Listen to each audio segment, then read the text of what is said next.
American intonation is one of the topics that I get requested the most. It's also one of the ones that cause the most anxiety. And I think what people are anxious about is that they don't know where to emphasize. Because with English, and this is something you want to analyze about your own native language, some languages, every word has the same weight. Other languages, sometimes a certain syllable, like in English, a certain syllable will have a stronger emphasis than another. And then on top of that, in a sentence, the musicality, think about it this way. Do you ever hear people speak and you kind of know, like, oh, I bet you that's someone who's Italian? You don't know Italian, but you recognize the rhythm. And so that's what I mean by rhythm. Every language has their distinct way of speaking. And even within each country, there are regions that speak a little bit differently. So today, what we're going to explore is how American intonation patterns will help you sound more natural. Also, how it can help you be more yourself. Because intonation has a big part to do with personality. It's not just purpose of communicating a message, but at this level, it's also about you feeling like you can be yourself in English, that you're allowing people to see you for who you are. And what I mean by that is a lot of times people are so focused on speaking correctly in English that you might sound a little bit robotic. And you don't move your body too much, and maybe you're trying to pronounce everything correctly. And technically, that's perfect English, but it's not your personality. So what intonation training like today's is going to do, it's going to help you find ways to play around with your practice so you can find your voice. So not only is it American intonation, but it's your intonation. Are you confident? Are you energetic? Are you sarcastic? Do you have more of a dry humor tone? Are you maybe a little bit more reserved? These are all things that you can include in your practice so that you feel confident that you are showing people yourself. It's not always about, like, I always get the question of do you need to speak like a native speaker? And what I always tell people is what you really want to know is how to speak English in a way that you can be yourself comfortably. Because that's what speaking like a native speaker means. It's that you can be yourself in any situation. So intonation is really helpful. So let's see our first example. So for this one, and if you're watching the video later, make sure you're pausing and reading this out loud. Joseph, go ahead and read this out loud as I'm speaking. So first, you're going to look at the sentence. When you're looking at an English sentence like this, it can be easy to read it robotically because you end up falling into the pattern of perfecting each word. I thought we were meeting for lunch at noon, but I guess I got the wrong time or the time wrong. So when you pause the video, if that's how you sounded when you practiced, that's what you were doing. You were focusing on each word. So the way that I coach intonation is very visual. And this is what I find is most effective for people. This is something I want you to explore and see if it's good for you. For you, breaking it down this way, maybe you prefer something brighter or color-coded, play around with it. So let me show you what I do. What I do is I break it down visually, and for American intonation, I would say the rule of thumb is we kind of speak in chunks of 2 to 5 words.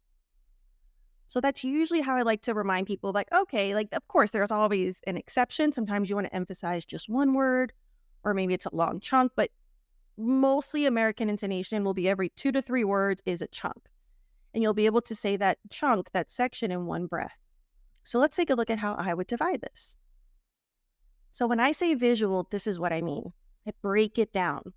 I recommend when you're doing this kind of training, do it in like a Word document so you can easily play around with how you break it. And notice here, the longest section or chunk is 5 words at the top. When I say this is not an exact science, I mean, there are other ways that you can break this down. So today you're going to see what I mean by that and then how you can personalize this experience for yourself. So now that you see this, I want you to pause the video and read this out loud. So maybe here you're reading it like this. I thought we were meeting for lunch at noon, but I guess I got the time wrong. No, if that was you, That's okay for this moment, but that's not what I actually want for you. I'm not breaking this down to read it like poetry. I'm breaking this down so you know where to breathe. And when I say breathe, this is really important, so let me make myself bigger. When I say breathe, I mean a tiny inhale. You don't have to exhale because speaking is the exhale. This is something that people don't understand until I preach it. How important for the way that you breathe, how important that is to your fluency. A lot of people think, oh, I need a breath, which means it's not natural. Think about it if I applied it to this. I thought we were meeting for lunch at noon. I mean, that sounds ridiculous. So when I say a micro inhale, I thought we were meeting for lunch at noon, but I guess I got the time wrong. Now, as you're practicing, for example, as I was doing that, I think, you know what? I probably only need to breathe like the first and third line. So that's where you start figuring out where the most natural moments are for you. And again, it depends. If I'm having a conversation with someone, then of course, I maybe don't need to breathe as much. If I'm on stage giving a speech, I definitely want to breathe more because that helps me have a more clear pace that people can understand me in that TED Talk speaker way. Now, in addition to breaking it down visually, we also want to kind of play around with what word we emphasize or what syllable we emphasize per line. Now, it can be very tempting to take this and exaggerate it.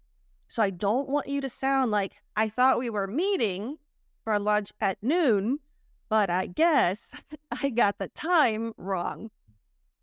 You can hear it, right? It's tempting to, when I say emphasize, to go overboard. Emphasis is very subtle.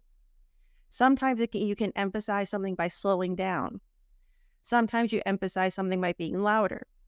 Sometimes it's just a very subtle rhythm. So I thought we were meeting for lunch at noon, but I guess I got the time wrong.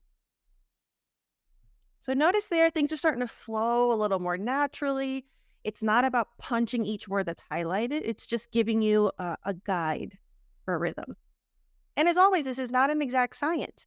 There are ways that you might highlight different words.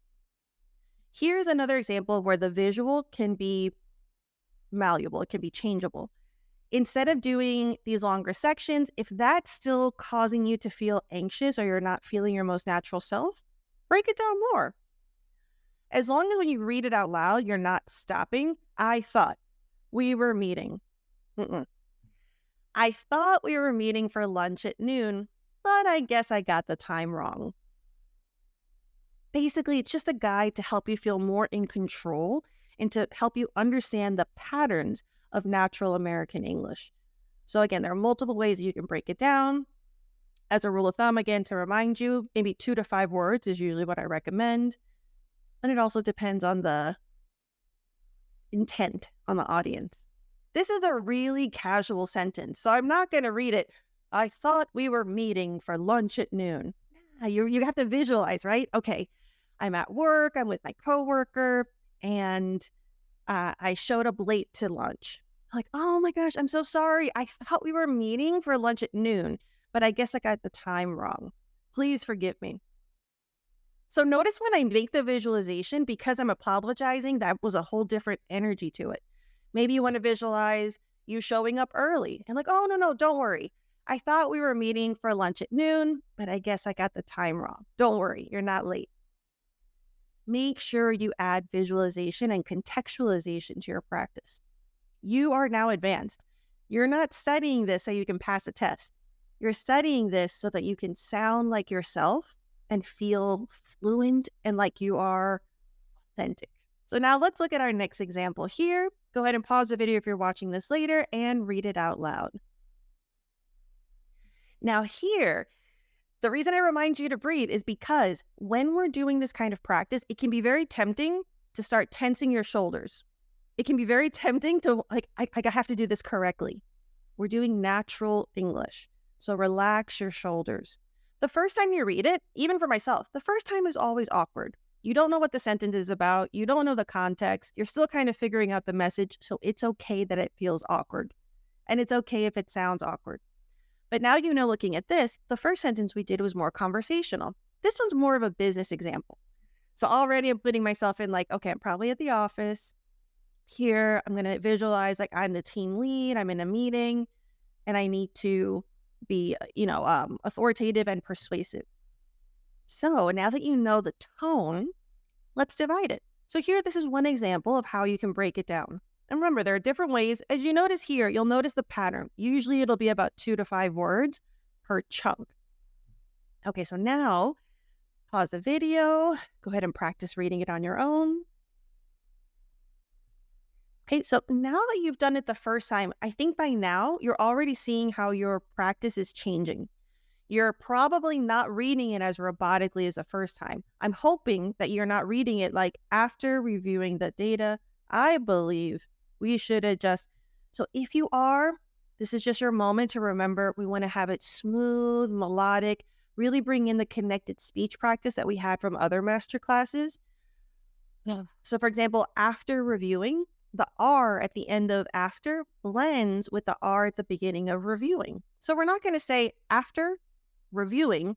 Instead, they're going to blend together. After reviewing. So this is where all of the training is done in a certain order for you so that you can apply everything and optimize your practice. So here I'm going to read it for you. After reviewing the data, I believe we should adjust our strategy to focus more on customer retention. So notice the emphasis is really subtle. Here, I would say I'm using this one because I want to point out that this is my solution. Maybe, and this is a meeting and people are saying what they think should be done. So I would say, I believe. This means I either want the credit for the idea or everybody's contributing different ideas. So this is one way to practice it. Now here, we're going to emphasize different words and see what that does. So go ahead and pause the video and read it on your own. And then I'm going to read it for you. Okay, so this one's a little bit different. So if we go back, we're just shifting the emphasis. And this is to show you, again, that this is not an exact science. It really is about your communication goals. Here, I want to make sure you know that this is my idea. Here, after reviewing the data, I believe we should adjust our strategy to focus more on customer retention. So maybe here, other people were talking about a different kind of retention, and I want to bring the focus, the emphasis on the customer retention. Here, it's not really so much about ownership of this is what I believe, more so maybe this is more of a contributing as a team kind of idea, so I don't have to focus on the I as much. Maybe the data is the important part. So sometimes it makes a big difference, and sometimes it's very subtle. What's really important to understand is that sometimes this is where you realize, oh, this is why I get the feedback that I'm a little bit aggressive. Because sometimes people will get feedback and they'll come to me and they'll say, I don't understand. Like, I think I'm being really nice and polite, but my feedback is always, I'm too direct, I'm too aggressive.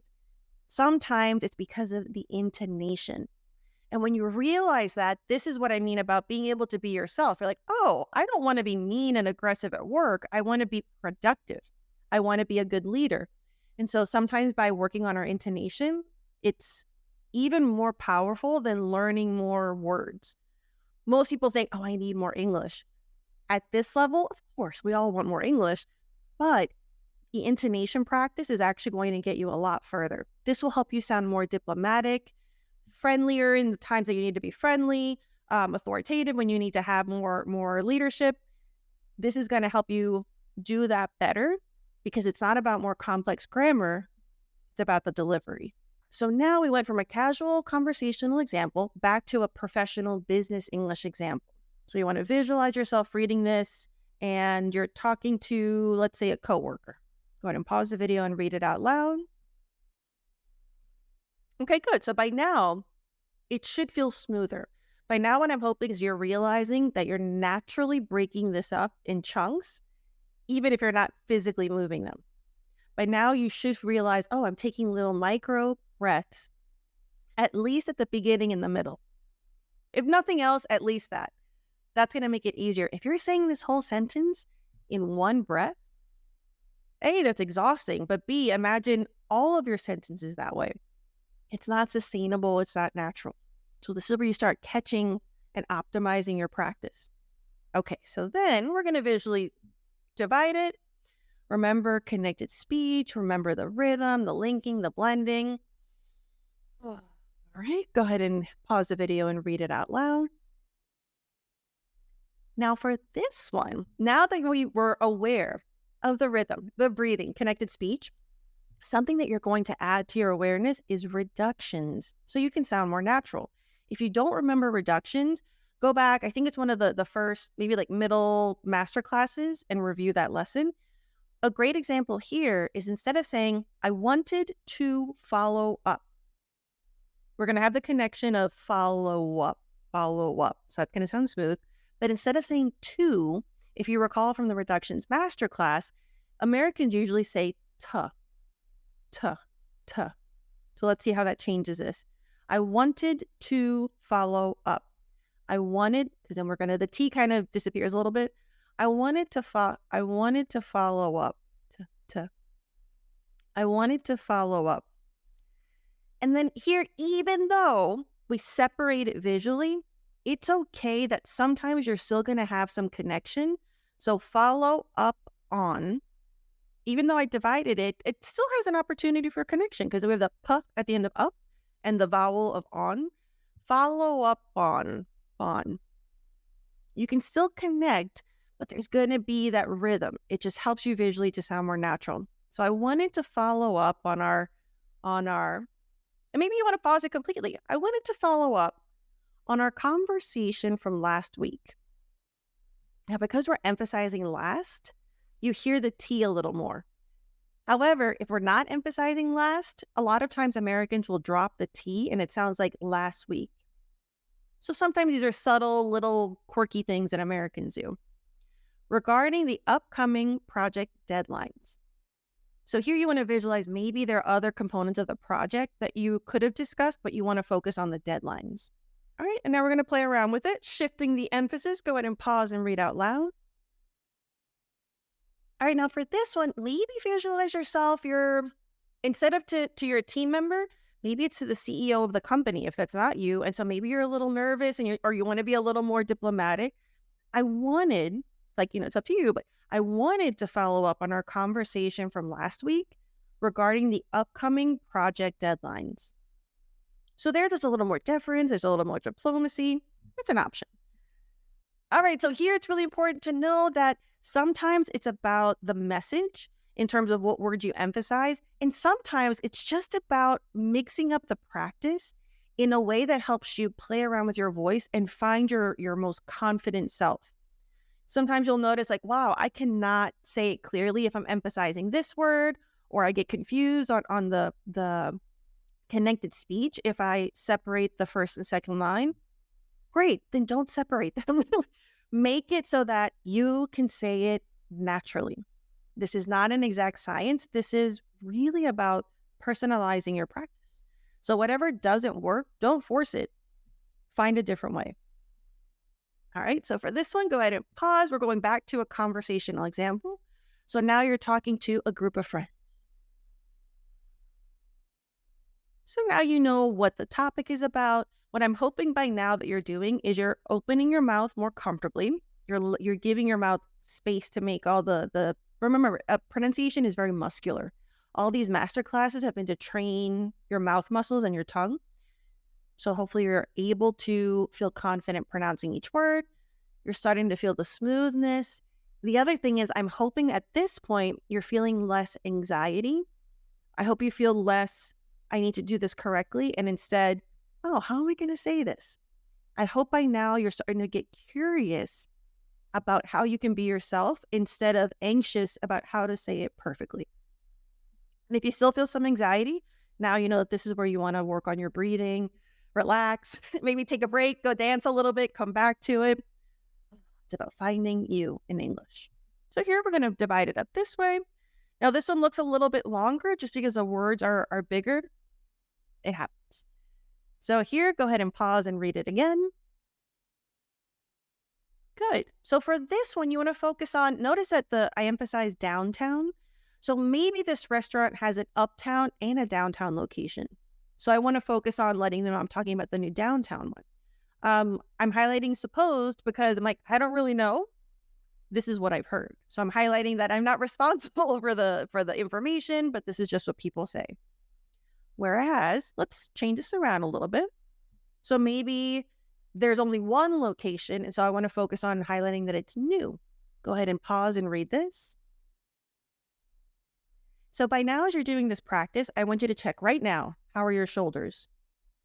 Are they relaxed or are they tense? Check your body. How's your posture? Are you curved in trying to read the computer or the phone, or are you standing confidently?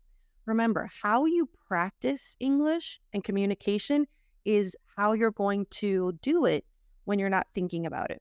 So the more you're mindful of all these things like breathing and posture, you won't have to think about it later, but you'll look really good and you'll sound really good. Okay, so now we're going from friends to business.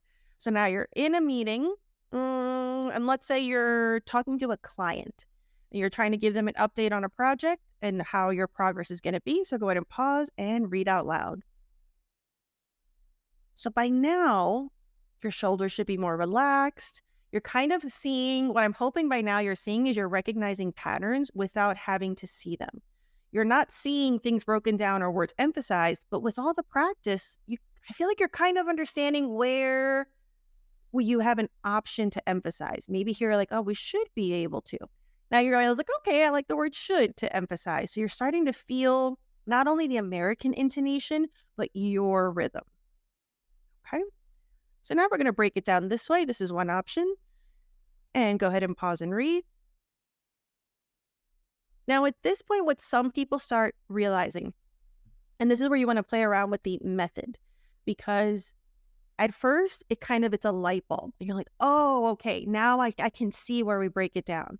But sometimes, and I want you to analyze it, this is you, at this point, when you realize how to break it down, what can sometimes happen is then you become overly dependent on it and you shift back into that robotic voice. So if that's you, relax. And some of you might feel like, okay, you know what? I really like breaking it down into 2 to 5 words, into chunks. But highlighting a specific word every line is actually more confusing than it is helpful. So this is where I want you to really lean into what is right for you. So if that's more distracting than helpful, or it's causing you to be more robotic, then don't highlight a word. Maybe for some people, what I do is when they don't, if it's too robotic to break it down into chunks, what I do with some of my clients is we leave the sentence this way. And wherever we kind of want to break the chunk, I just put a line. So then we don't mess with the physical structure, but I put a line where the person can breathe or where the chunk might end. So this is where you want to figure out what works for you, and whatever is distracting or not helpful, then you stop doing it. So here, let's go ahead and play around with the intonation here. Go ahead and breathe. You're talking to a client. Pause and read. Good. So now I'm going to read it for you so you can kind of see where you are in terms of the progress, where you are in terms of reductions, the linking and blending, the connected speech, where you are in terms of the rhythm. Are you finishing every line like a robot, or are you allowing yourself to smoothly go into the next one? So if we can finalize the budget by the end of the week, we should be able to move forward with the project on schedule. So notice that week, forward aren't really super emphasized. So maybe there you just don't highlight anything if it feels normal or okay with you. Now for the pronunciation of schedule, let me put myself bigger. A lot of people struggle with this word. Now the D sounds like a J. Schedule, like jewelry, schedule. And this is the American pronunciation because you'll hear British people pronounce it differently. It's okay. So going back up here, if we can finalize the budget, so here I'm thinking, okay, there are a lot of different moving parts with this project, but at least if we get the budget done, we can move forward. So that's why I'm emphasizing that. If we can finalize the budget by the end of the week, we should be able to move forward with the project on schedule. So notice that I emphasize project by slowing down. This is a big sentence. If I'm saying it to a client, I don't want to rush through stuff because then they're not going to understand me. No matter how perfectly you pronounce your words, if you're speaking too fast and you have no intonation, it's very hard to decipher, to understand the message. Now, for this one, this is more conditional, like if. So if we can, maybe I'm having more doubt, like I don't think this is going to happen, but if we can finalize the budget by the end of the week, we should be able to move forward with the project on schedule. It's very subtle, very subtle. You want to just play around until you find either what works for you in terms of the intent of the communication or what works for you with your personality. So then that's the goal. That's what I want for you, where you realize, oh, okay. And sometimes you have realizations of like, oh, that's why I had a hard time communicating with this person, or they didn't understand me. You realize like, oh, maybe it wasn't my English, but it was my delivery. It's really empowering because then you realize like, oh, you have a lot more in your control than you think. And it's not about learning more grammar. It's about using what you have already and using it better. So this happens to the best of us. Pause and read. All right, so now you know what the sentence is about. In fact, now that you've gone through all this practice, I want you to pause and read this again. Before we break it down and highlight anything, I want you to see how you read it differently with one more time this way. So here what you should be noticing is that you're already self-correcting. Even without the visuals to help you, you probably already kind of picked a different word to emphasize. You kind of already felt like how you would say this in a casual conversation. So that's the goal. That's where you should be right now. All right, so now we're going to break it down visually. Now, what I did here is instead of highlighting the full word, I actually highlighted the syllable of the word that I think I would emphasize if I read this naturally. So go ahead and pause and read. So here I'm giving you another method. Sometimes for the people who, if I highlight a full word, if that is overwhelming or distracting, or it causes people, if you're one of those people who ends up going louder, sometimes this is a good alternative. Instead of highlighting the full word, highlighting the syllable of the word. So I was planning. Sometimes that helps refine. It's just a different way that you can visualize to help you get the right rhythm. So I was planning to go to the gym this morning, but I decided to sleep in instead.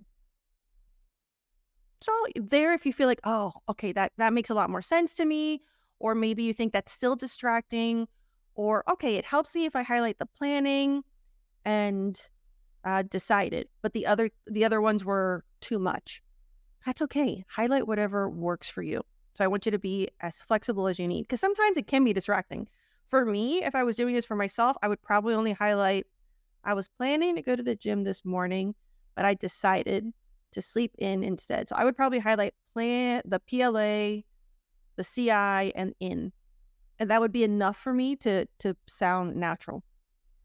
So when you have these more casual sentences, playing around with your humor can be really helpful because, for example, for me, I feel like I'm a lot funnier in English than I am in Spanish. My sense of humor, I feel like I'm just not used to applying it in Spanish as much. I'm a lot more sarcastic and playful in English. So it takes more practice for me, even though I'm a native speaker in both languages. So here for you, this is where I want you to take the opportunity. Are you sarcastic? Do you smile when you're joking? Because sometimes what I find happens when non-native speakers try to make a joke, they're so worried about saying it correctly that they don't give any facial expressions. And so then the native speakers, they don't know if you're joking or not, so they don't laugh out of respect. So this is where I want you to practice. Make sure you have a mirror in front of you, record yourself. Can you tell that you're joking? Because if you can't tell, let me tell you, the people you're talking to definitely can't tell. So this is when you realize, oh, that's why nobody laughs. It's because they didn't know. So this can be very helpful for you to modify. Sometimes you could play around with recording yourself saying it in your native language in a funny way, and then saying it in English in a funny way, and see if you're allowing yourself to have the physical context cues for others. Can be very helpful. All right, now we're going back to business English. Here for this one, the current market conditions. Okay, here I want you to be the CEO and you're talking to your company and you're giving them what you're going to do this quarter. All right, pause and read out loud. So already by now, you should notice that it's a lot easier to switch into the mode that you need. The reason I picked conversational and professional examples is because I want you to feel who you are in both. In the same way that in your native language, you can be more casual and playful with friends, but you're more, maybe more serious or direct at work. We're playing around with how can you be that way in English as well? If you're in a leadership position, how do you show that leadership through your intonation? And this is what we were talking about before. I don't want you to be aggressive. I want you to be confident with your authority. Okay, so for this one, now we're going to break it down. Here, I kind of did a combination of both. Again, showing you how flexible this is. Sometimes it might be helpful to highlight the syllable. Sometimes it might be helpful to highlight a word. Sometimes you don't want to highlight anything and you just want to break it down.